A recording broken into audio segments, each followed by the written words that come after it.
Bulletin ન્યૂઝમાં આપનું સ્વાગત છે। પાલડી ખાતે શ્રી પંકજ જૈન સંઘના 50મી સાલગીરાની ધ્વજાનો સુવર્ણ મહોત્સવ યોજાશે। આ ધ્વજાનો સુવર્ણ મહોત્સવ મહાસુદ 7 અને તારીખ 25 જાન્યુઆરીના રોજ સમાપન થશે।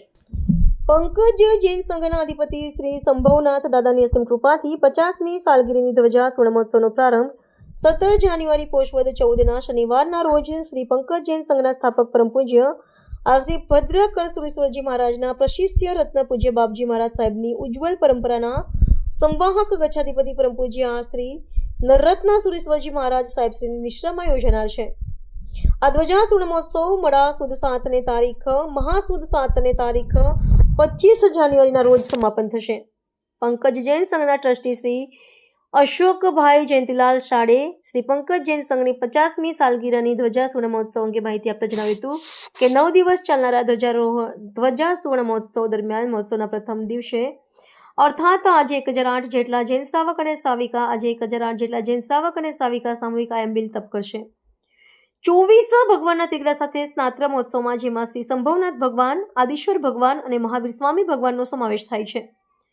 આ મહોત્સવ દરમિયાન કુંભ સ્થાપના, જવારારોપણ, અરહંત મહાપૂજન, દીપક સ્થાપના, નવગ્રહ પાટલા પૂજન, અષ્ટમંગલ પાટલા પૂજન જેવા વિવિધ કાર્યક્રમો હાથ ધરવામાં આવ્યા છે। તેમણે વધુમાં જણાવ્યું હતું કે 9 દિવસીય કાર્યક્રમ દરમિયાન તારીખ 17 જાન્યુઆરીના રોજ સવારે 8:30 કલાકે ગુરુ ભગવંતોની રાજાશાહી પ્રવેશ, તારીખ 18 જાન્યુઆરીના રોજ સંગીતકારનો વિશિષ્ટ 24 ત્રિગડા સાથે ભવ્ય સ્નાન મહોત્સવ, રાત્રે 8 કલાકે ડર કાર્ય સંભવ કે વિષય પર શ્રી રાહુલ કપૂર જૈન યુવાનોને પ્રોત્સાહિત કરશે। 19 જાન્યુઆરીના રોજ સવારે 8:30 કલાકે શ્રી ભક્તામર પૂજન અને 2:30 વાગે 5મા પંચકલ્યાણકની પૂજા। મહત્વની વસ્તુ એ છે કે જૈન શ્રાવક અને શ્રાવિકાને જૈન ધર્મના જ્ઞાનની કસોટી રૂપે તારીખ 19 જાન્યુઆરીના રોજ રાત્રે 8 કલાકે કોણ બનેગા સમ્યક જ્ઞાનીની કસોટી પણ રાખવામાં આવી છે। આમાં બાળકોના જ્ઞાનમાં જૈન શાસનની કાર્યશૈલીનું વધારાનું જ્ઞાન મળી શકે તે માટે આ ક્વિઝનું આયોજન કરેલ છે।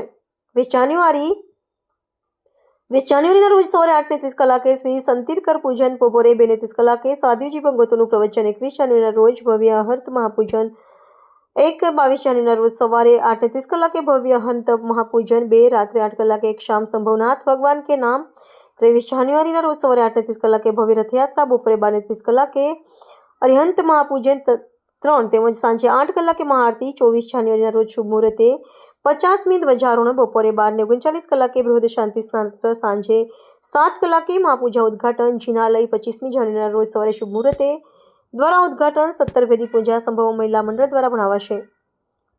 આ સિવાય શ્રી પંકજ જૈન સંઘે 50 વર્ષ દરમિયાન જે પણ કામગીરી કરી છે તેના આંશિક અંશોનો પણ ઉલ્લેખ કરવામાં આવ્યો છે। પ્રમુખ શ્રી અશોકભાઈ જયંતિલાલ શાહ અને પંકજ જૈન સંઘના કાર્યકર્તા નીરવ શાહ રાજનગરના આંગણે પંકજ જૈન સંઘના આંગણે સંભવનાથ દાદાના જિનાલયની 50મી સાલગીરાના અનુતારમાં આ આખા એક મહોત્સવનું આયોજન કરવામાં આવ્યું છે। આનો આજે પ્રથમ દિવસ છે અને પરમ પૂજ્ય ગચ્છાધિપતિ આચાર્ય ભગવાન નરરત્ન સુરેશ્વરજી મહારાજાએ અત્રે પગલાં કરેલા છે અને એમની નિશ્રામાં 8 દિવસનો સંપૂર્ણ મહોત્સવનું આયોજન કરવામાં આવેલું છે। સૌ પ્રથમ આજે રાત્રે આપણી ભારતીય સંસ્કૃતિ અનુસાર લોક ડાયરો છે, ત્યારબાદ કાલે રવિવારે સવારે 24 તીર્થંકર પરમાત્માનું એક સાથે સ્નાત્ર મહોત્સવ કરવામાં આવશે। એ દિવસે સાંજે રાહુલ કપૂર જૈન મોટિવેશન સ્પીકર હર કામ સંભવ હૈ, દરેક યુવાનોને અત્યારે ડિપ્રેશન જેવી વિચારધારાઓમાંથી બહાર કાઢવા માટે પોઝિટિવિટી આપવા માટે હર કામ સંભવ હૈ એનું એક મોટિવેશન સ્પીકરનું આયોજન કરવામાં આવ્યું છે।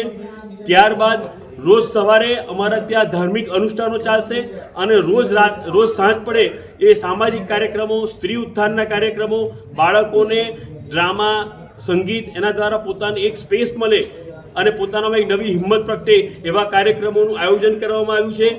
કોણ બનેગા સમ્યક જ્ઞાની એના દ્વારા આખા ધાર્મિક અનુષ્ઠાનોમાં બાળકોને જોડવાનો એક પ્રયત્ન કરવામાં આવ્યો છે।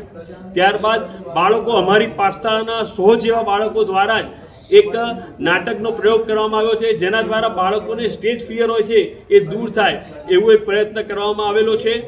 ત્યારબાદ રોજ રાત્રે સંગીત મહાઆરતી બી થવાની છે અને પંકજ જૈન સંઘના આંગણે આખી સોસાયટીનું એ મહાપૂજાનું આયોજન કરવામાં આવવાનું છે।